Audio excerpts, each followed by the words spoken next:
there's one more from Yaxel, and I'm torn.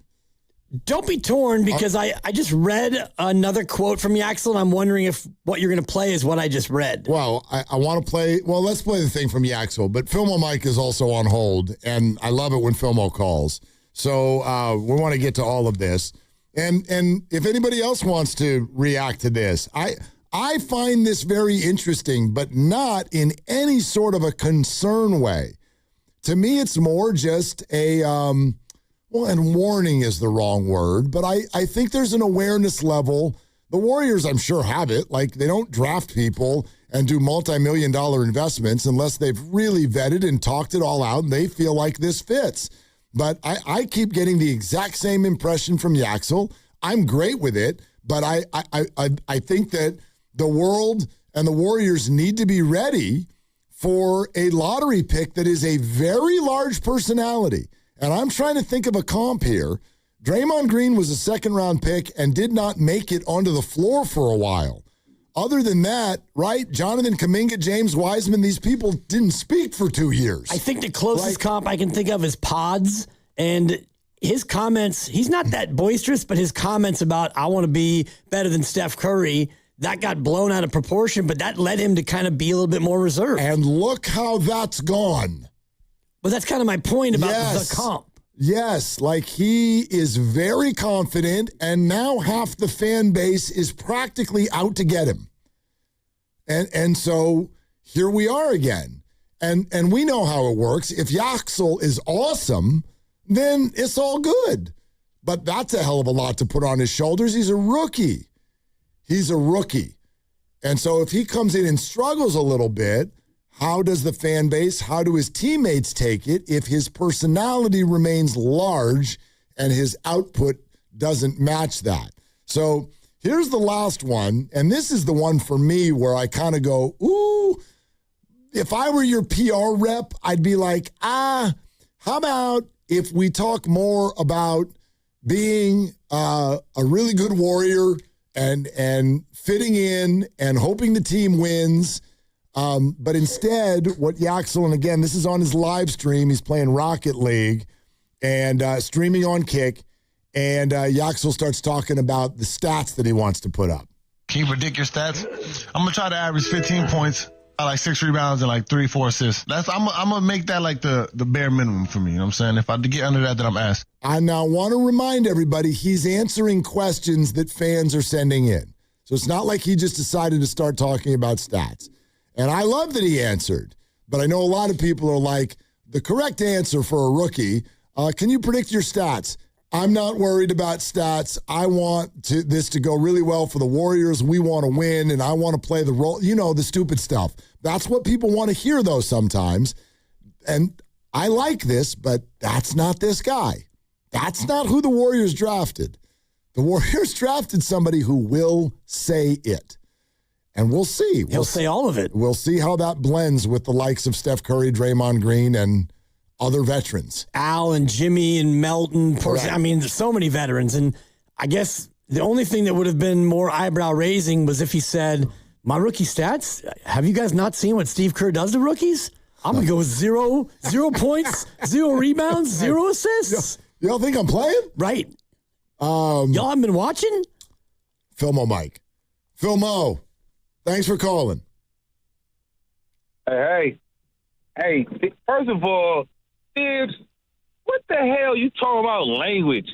Man, get up out of here with that clutching your pearl. Oh, I know sometimes, I don't know about the language he's using. Man, he talking that talk, man. You feel me?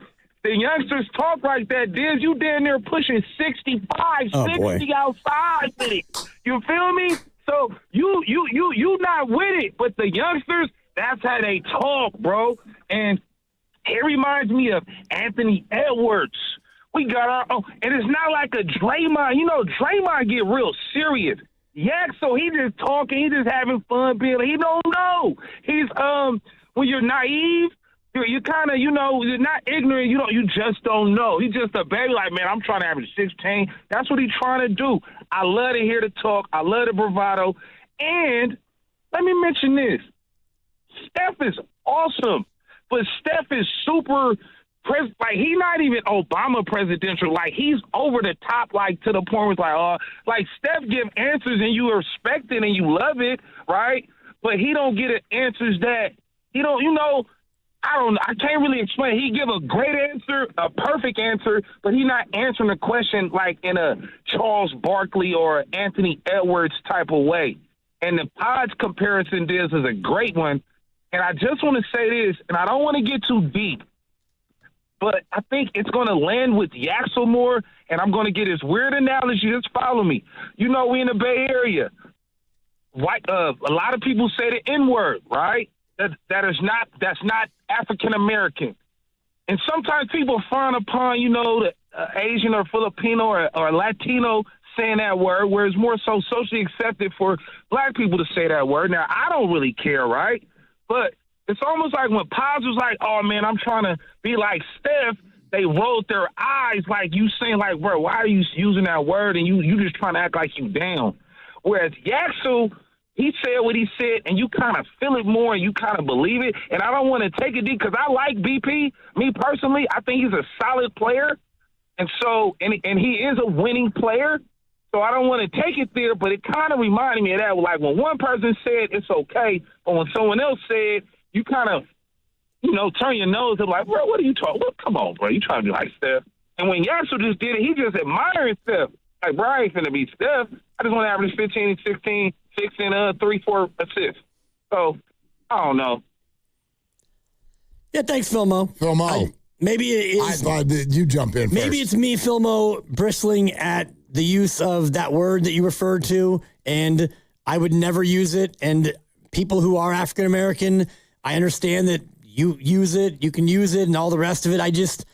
In that clip, I thought that it was a little bit over the top with the profanity. And yes, Mike, I'm not quite 65, but I'm closer. I'm closer to 65 than I am 50. So maybe that's the. Are you? Yep. Facts. 57. I'll be 58 on Saturday, so that would put me 7 years away from 65 and 8 away from 50. I didn't know when your birthday is. You should know. I don't. That's why Grandy's taking off, so he doesn't have to be around the entirety of the Happy celebration. coincidence. Grandy, Is it too late for me to get that day off also? Saturday? Oh, Friday. No, you could try. Friday. Yeah, can I have Friday off? Your birthday's Saturday, right? Correct. Yeah. Too late. Whatever. Can I just have... Too late. Yeah. Anyway, and to respond to Filmo Mike, I'm sure that is more of a me problem than younger people probably didn't even bat an eye. I'm just giving you the way that I reacted to that, and my shoulders went up a little bit in the amount of profanity he used. That's all. I'm still a big Yaxel guy. I have been for months. Okay, let's start by playing this again. This is Yaxel Lendeborg, and the first comment, live streaming as he plays Rocket League, and he's talking about watching Steph Curry's workout. Seen Steph work out yet? Bro, yes, I was watching that today. I was like, this dude really don't miss at all. Like, that was damn near making me mad. Like I'm mad as hell, low key. Like, you know what I'm saying? Like, is Steph Curry real? Hell no, man. I was watching, I'm like, holy like, this is not missing a shot. Like, that is crazy as Like, me, it's like you gotta be boring. Like, just shooting and knowing you're gonna make it every time. Like, like, that's crazy, bro. No, like, at some point, it's like you, like, because when you miss, it, like, adds flavor to everything and gets you mad a little bit, He's just not missing. It's like, goddamn, like, now what, I'm finna go talk to him. I'm finna like, yo, bro, like, how do I shoot like you? You know what I'm saying? He worked at it. I'm well done. But I need the little small details, small tips and tricks to get that J up. That's my favorite part. He worked at it. Yeah, but okay. And so, first of all, with the beeps and all of that stuff, I think there are a lot of people out, you don't know what word he's using. I think you've let the cat out of the bag on that, and that's fine. I'm not at all triggered by how somebody speaks with his or her people in their own home or their own space. I get that it's a live stream, but to me, this is just how I look at it. I'm not putting this on you. I don't feel like it's my place to tell somebody else what words to use. And like, look, if you're around children or something, that's one thing. Yeah, I guess you can make the case that this is accessible on some level to younger people, but I'm not going to come down somebody's road for that. This is how he talks. Right. That's how he talks. I'm not coming down his road. He can use whatever language he wants to use on a live stream on the court in a press conference, it doesn't really matter to me because he's a grown man and he can do what he wants. I'm just saying that is how I reacted when I heard it. Yep. My reaction was, that was a lot, and that to me was a little bit more than what I was expecting. Not that I thought that he was an altar boy. I don't even know the guy, like you've said before. All I can tell you is how I reacted. And again, I'm not going to be down on Yaxel now. I'm a huge fan of his game. I don't know the person, but when I heard that, my shoulders went up a little bit like, that was a lot. Doesn't bother me at all. I think your description is fair, though, when you say a lot, and that's actually my point. And I think that fans should be ready for this. I think Draymond should be ready for this.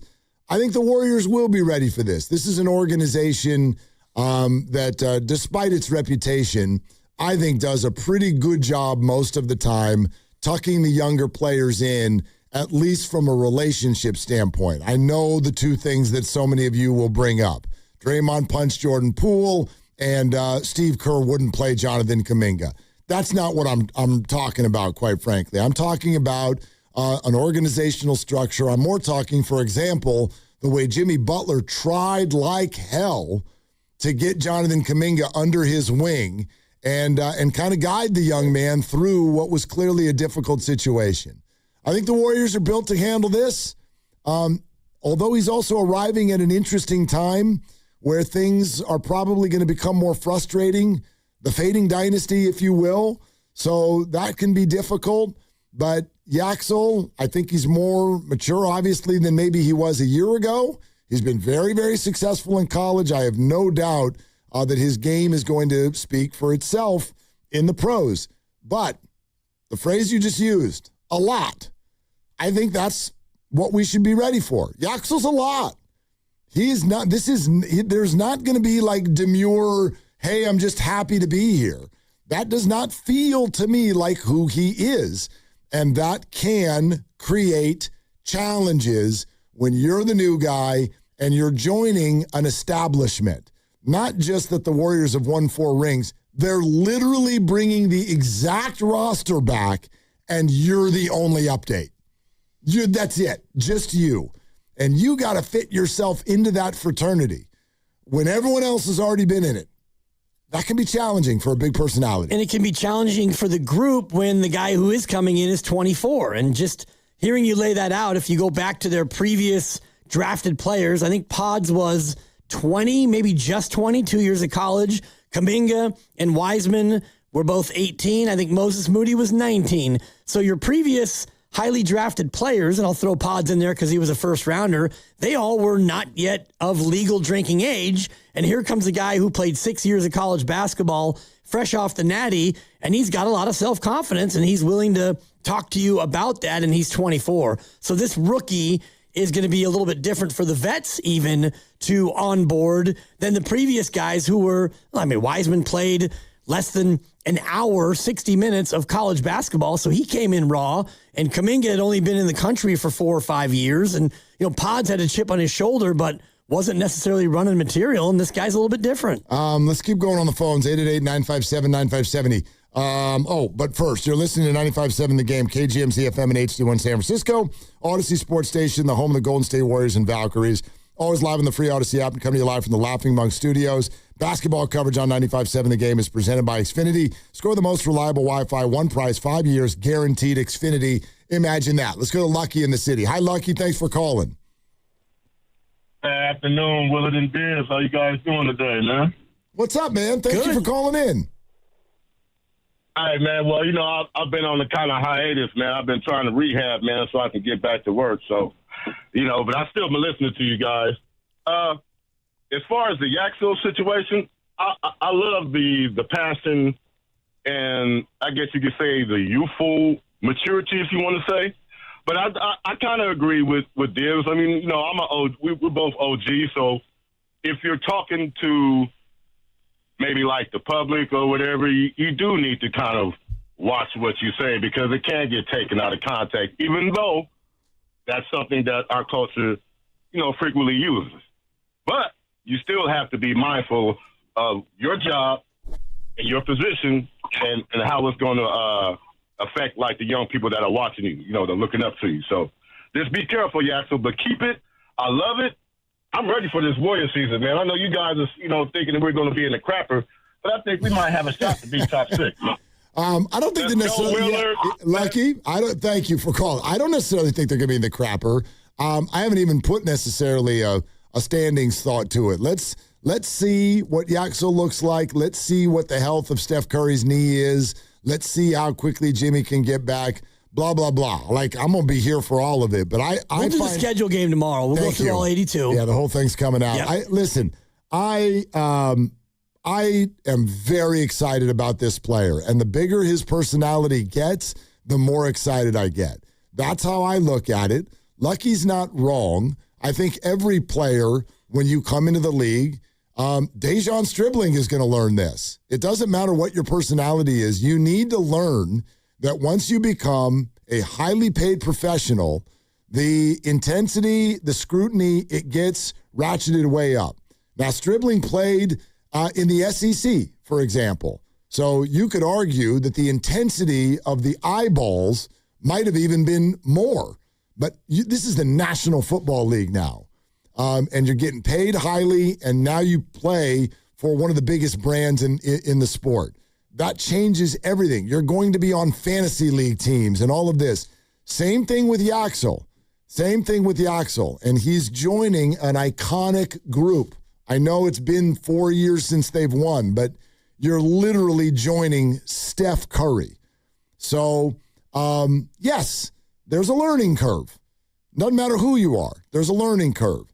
Nothing has been done wrong here, but I see a personality that might, I guess, put it this way, some of the lessons he learns might be on the harder side as opposed to the softer side. Yeah. Because when you're a big personality, big words, big falls, big trips, big spills. And big expectations. And what he put out in that cut that you played, he basically is trying to have the kind of rookie year that VJ Edgecombe did last year. He averaged 16, 6, and 4. And that's basically what Yaxel's trying to do. He's trying to go out there and average 16. And, you put that out there, which I don't mind because you can be self-confident and that's great. But the only thing about this, Mark, is the Draymond piece where if Yaxel finds himself blowing a defensive assignment or not getting back on defense quick enough because he's arguing a call that he's not going to get as a rookie, then all of a sudden those hard lessons you talked about might be delivered from Draymond or others in a swift way, as opposed to maybe if he was a younger player who was a little less braggadocious, I guess. I want Yaxel to be Yaxel. Of course. Yaxel to be Yaxel. And if you want to live stream and you want to, whatever language you use, me, I've joked about this before. I mean, I'm certainly not talking about the N-word here. But when it comes to cuss words, I don't even really understand why they became cuss words. You know what I mean? Like, what is the difference between the S word and poop? I don't know. I don't know why that became something that is quote unquote vulgar. So it doesn't bother me much, but at the same time, this is the life that we live in, the world in which we live, and therefore, even sometimes when something doesn't bother you, when you're a celebrity especially, you probably want to at least be mindful of, hey, it doesn't bother me, but does it bother others? You know what I mean? And that covers all kinds of speech. That can be whether it's vulgar words in the religious world, all of that. You just want to be mindful of it. Not telling anybody how to be, but I keep seeing a personality that is very, very large. And I'm trying to think, you bring up Pods. I don't consider him a big personality. It's a little confident and prickly sometimes. But I don't remember seeing a rookie like Yaxel's personality come to any of the teams around here recently. I can't really think of a comp. Would Ayuk fit? I don't think we felt that way on his way in. No. There was clearly stuff going on behind the scenes year two because he showed up after a good rookie year and immediately ticked Shanahan off. So I don't know what was happening behind the scenes, but we fans didn't see it. So I don't know. I don't know what the comp is the last time somebody was drafted early, showed up on one of our local teams and kind of did I'm here. Like, I'm here. That I feel like Yaxel feels that. I'm MVP of the Summer League. Right. I'm not disrespectful, but I'm leading here. scorer in the national championship game for Michigan. I'm here. I think it's a little different in the other sports because, for one, in football, you got helmets on and you can get absolutely knocked out by your teammate or the opponent within the purview of the rules. Baseball, when you're a rookie, you're usually, 23 or 24 by the time you finally eventually get there. And also, baseball is now new to the swagger in the sport. Bat flips are a new thing. And the pitcher showdown, I was showing you the video of the Mets guy, Jeffrey, whose name escapes me. Oh, is it Jan? I think, Jeffrey Jan, who's out there doing the splits after a strikeout. He jumps. Oh, he's amazing. He jumps really high in the air. And he's a rookie, but he's 30, I think, or older. And so those other sports are different. And in basketball, here we haven't had that. And now you've got a guy who's 6 years of college and a national champion, and he definitely is confident. Look, in a general sense, when it comes to sports, I find it a little bit funny when we talk about cockiness or overconfidence, because I don't know how the hell you do any of this without that. You have to actually be out of your mind. You have to be out of your damn mind in order to have the confidence to be able to achieve these things. Professional athlete in the NBA, 11th pick in the draft, you are talking about Powerball level odds, almost.